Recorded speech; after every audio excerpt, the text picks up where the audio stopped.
చేత కాకుంటే చెప్పండి, ఆదుకోవాలని కేంద్రానికి లేఖ రాయండి, మోడీని ఒప్పించి నిధులు తీసుకొస్తాం, రాష్ట్ర ప్రభుత్వం 6 గ్యారెంటీలు అమలు చేయాలి, లేదంటే కాంగ్రెస్లో మిగిలేది 6గురే.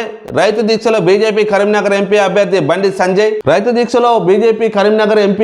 బండి సంజయ్ సంచలన వ్యాఖ్యలు చేశారు.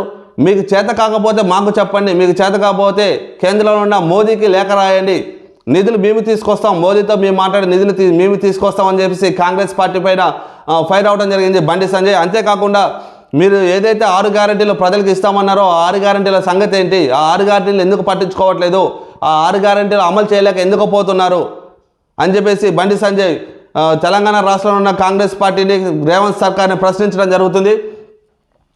మీరు మోడీకి లేఖ రాయండి, నిధులు మేము తీసుకొస్తాము, మీరు చేస్తున్న పాలన ఏదైతుందో ఆ పాలన మీకు చేత కాకపోతే మోడీకి లేఖ రాయండి, ఎంత నిధులు కావాలో అంత నిధులు తీసుకొచ్చే బాధ్యత మాది, కానీ మీరు చేసిన 6 గ్యారెంటీలు ఏదైతే ఉన్నాయో ఆ 6 గ్యారెంటీలు నెరవేర్చండి అని చెప్పేసి కరీంనగర్ ఎంపీ అభ్యర్థి బండి సంజయ్ ఒక సంచలనమైన వ్యాఖ్యలు అయితే చేశారు.